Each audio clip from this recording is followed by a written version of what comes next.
Hi, I'm Jane. I'm a teacher here at PYC, and we're together, Indira and I, to talk about one of my favorite topics and something I get to explore at PYC, which is my love of poetry and language. And I often use poetry when I teach, and I find myself often sitting with my books of poetry. And it's something that was always a solitary practice for me, reading poetry, and this has been such a nice way to share my love of language and also to see people respond to poetry. And it's something that I loved so much when I was a student here, that you brought poetry into your classes and even began to recite some poetry that you had committed to your body, memory, to heart. And how poetry slows us down and gets us to notice words and breath. And there's a way in which poetry, I feel like you can really feel it in your body as words.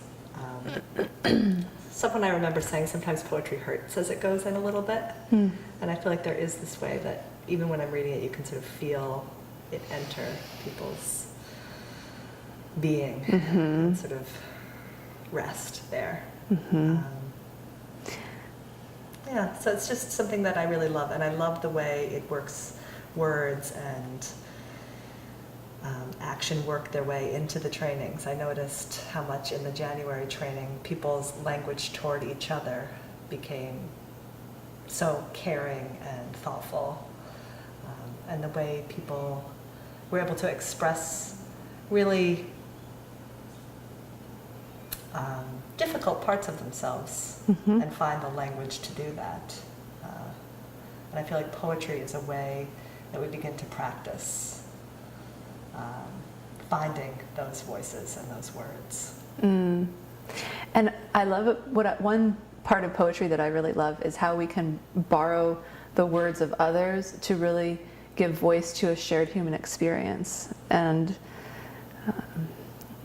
it never ceases to awe me how I can sit with a poem, and if I read the words enough, it can bring me to a completely different emotional experience. And it's sort of funny in class how sometimes I have to hold back because of my own emotions, because I have this upwelling of emotion, whatever direction the poem goes.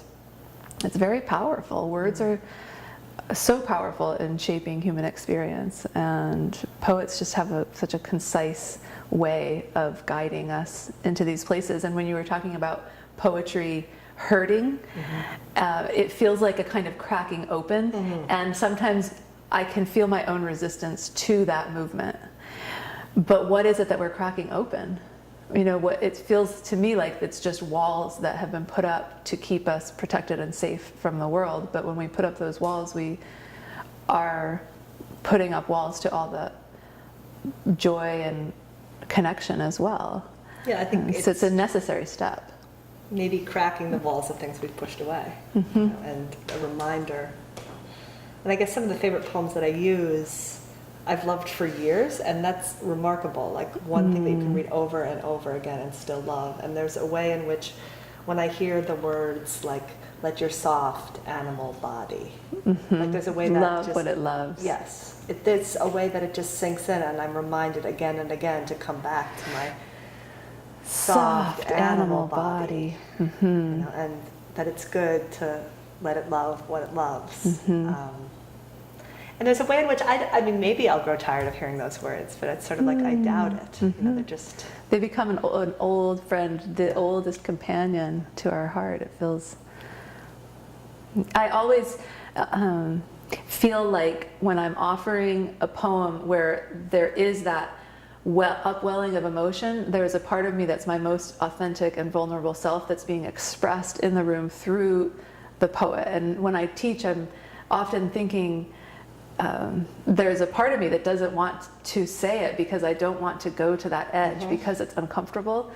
And yet when I hold back, because there have been a few times where I've just thought, no, I can't go there right now. I can't go there without breaking down, and when I hold back, it feels like, oh, I've put up a wall. And so it's that in itself has taught me to stay open and to keep like expanding that edge, to stay at the place of discomfort and vulnerability, and offer the poems that are the most edgy and uncomfortable in my own body. And I think as a teacher, when you're offering something that you two are working with and being challenged by, there's a way in which the class and the community that you're practicing with can feel that. And it becomes something that's shared in a group, even though people may be taking it on in different ways. And that's a way I constantly remind myself to sort of tiptoe up to that edge of vulnerability, you know, that it's worth it to read the poem, to share it with others. Yeah, because there are times when I put that into my plan and then thought, oh, I can't. And yet whenever I've read a poem, I never regret it after. Because there is a way that it sparks something inside that feels a little vulnerable and a little bit scary. Yeah. And we spend so much of our lives having fluff conversations, it feels like. And anytime there's a conversation about something close to the heart, it really changes the tone. I feel you and I have sat down so many times together, and whenever we talk about poetry, it almost feels like there's a zooming in to a really quiet, still place where even our voices get quieter because we're talking about something so majestic. And I love how poetry does that for me in my own private life too. Like that slowing down, that way of which when I open a book of poetry, when I have my morning coffee, even if I'm off to a busy day, there's a way in which it's like this moment, these few words, you know, that can really bring me into a place. And shape the rest of the day. And I love sharing that gift with others. And I was telling you before that I guess I always think like, oh, people don't want to hear poetry, you know, like I should just stay in my room and read it myself. But that I do think, and what I've heard from students is they so much enjoy, and I think maybe because it comes from something I care about so deeply, that people really do enjoy hearing that and talking about things that matter to them. I feel like we want as humans to talk about things that matter for us, and maybe we just haven't been taught always the most accessible channels toward doing that. And poetry is a really good opening. And it doesn't take a lot of practice to come into the space because the poem cracks open the door, it feels like. I have a question for you. Great.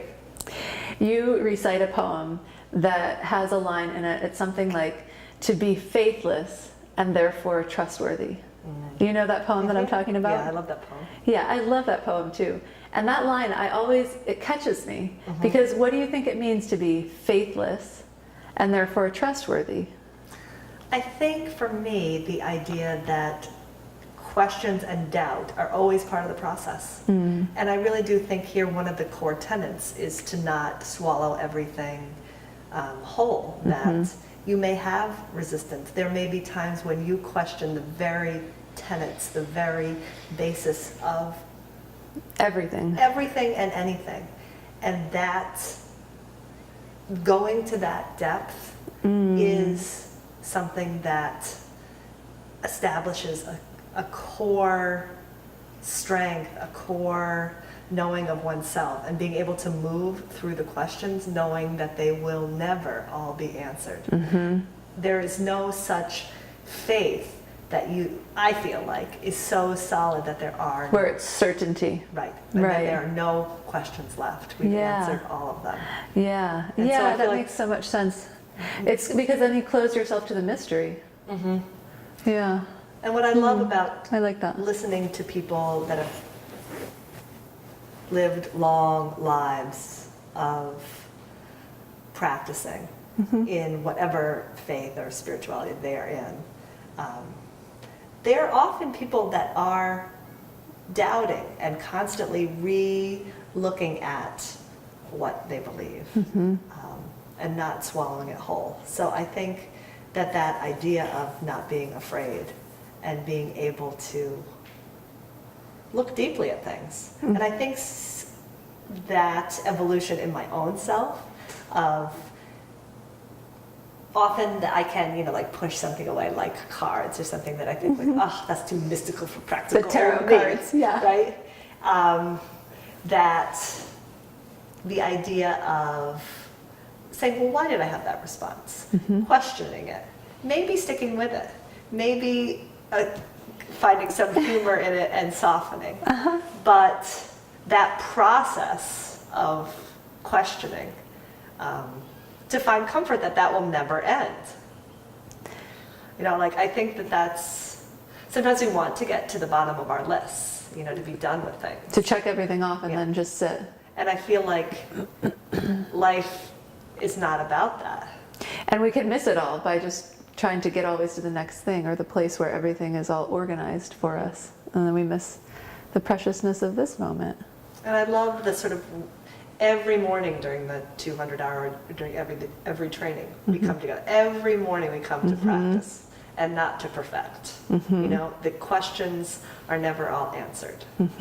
And when you leave, I don't feel like you feel like, got it all. Got it all. There's a way in which you feel like you're just open to more mystery. I feel. Yeah, open to more mystery, and like whatever questions come, I think I can navigate through them. Yeah. And I do love how, as you read things and poets, as your life changes, you find different meaning in them as you come back to them. Absolutely. And that's to me a poem that has some staying power. I came back to it grows with you. Yeah, that I loved, the kindness poem that I often read. And I had just recently read the backstory of when of her trip through South America on the bus, and how that had changed my understanding of knowing the two deepest things that are inside. Right, that she's expressing that to first know, you must know sorrow first as one of the deepest things inside before you can know kindness as the other. And it's so, we try to shelter ourselves from sorrow and grief, and it's inevitable.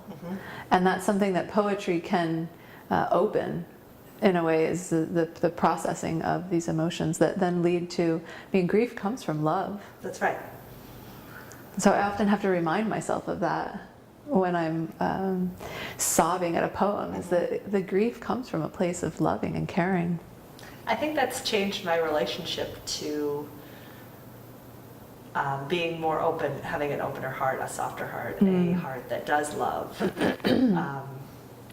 Because the idea that if we didn't love anything, we would never have to process grief and sorrow and sadness. But then what would that be? That doesn't It's a feel dry good. existence. We don't want to live in a cement box eating only gruel. So that return and return again to something that you love in poetry, like as I go through my life and can return to the words, it's amazing all the layers that peel off or that you discover, which is very cool. And it's so fun how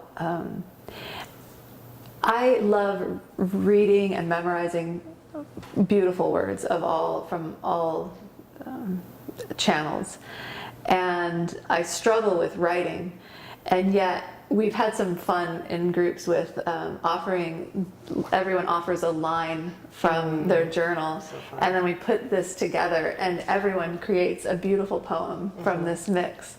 And so it's just been so fun to see what comes out of that experience of shared creativity. Yeah, and I think there's this way that as adults we've often grown to like, I'm not an artist, I'm not a poet, I'm not a singer, and there's a way in which simple exercises can take you away from that afraidness I think you are to sing out. And then that constricts constricts us so much Yes. that you can't have any kind of access to creativity because we're, how do I do it perfectly? And that's this other part of it, right, is the idea that we can do anything perfectly. Right, we can. It's ridiculous. But we can explore language. I mean, there's so many times in the training when a student will offer a question, and it's so beautiful. I feel like that, could be a poem in itself. Like, tell me about a beautiful question that you can think of. Can you think of any? Someone, I always remember, someone, I think in the last training when we were talking about the digital detox, and she just said, I think it's made me feel more kind.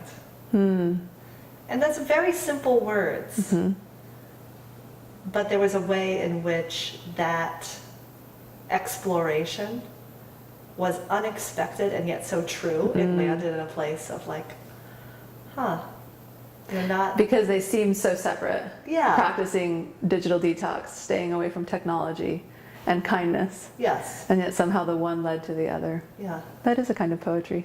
Yeah, and there's often these little glimpses into people that are poetry. And I was telling you, even like on the last day when I was helping a student bring their suitcase, and she had said, all month we were exploring what is essential. Yes. And we've come to the jungle with one suitcase, and we practice every day, not needing very much. And you drag a big suitcase up the hill. And she said, every time we talked about bringing only what's essential, I chuckled in my head thinking like, I brought more than what's essential. And even that, there's a sort of poetry in realizing even this one bag is too much. And I love like these little beautiful snippets that just arise as we practice. And there's a way in which our memory bank is then full of these little beautiful snippets that arise naturally out of people when they don't even realize they're being poets. Yes, it's the poem of your life. Yes, poem of your life. And I guess I love like just seeing that arise in people. Yeah, it's such a gift. And we talked a lot about poetry and poems that we love in class, and one that you've read and recited many times that I just, when you begin, I think, this one is one that asks a lot of questions. It's the one that it's about tigers and peace. Yes, Could Dorothy you recite Hunt. that to me, please? It's one of my favorites. I love poems. I love poems that ask good questions. So Dorothy Hunt, she says, do you think peace requires an end to war, or tigers eating only vegetables? Do you think peace requires an absence from your boss, your spouse, yourself? Do you think peace will come some other place than here, in some other time than now, in some other heart than yours? Peace is this moment without judgment. That is all. Peace is this moment without wishing it could be some other way, that you could feel some other thing, that life would unfold according to your plans. Peace is this moment in the heart space where everything that is welcome. That is all. Dorothy Hunt, I'm so grateful to her. So lovely. Thank you so much for sharing that poem. Thank you for sharing this conversation. Yeah.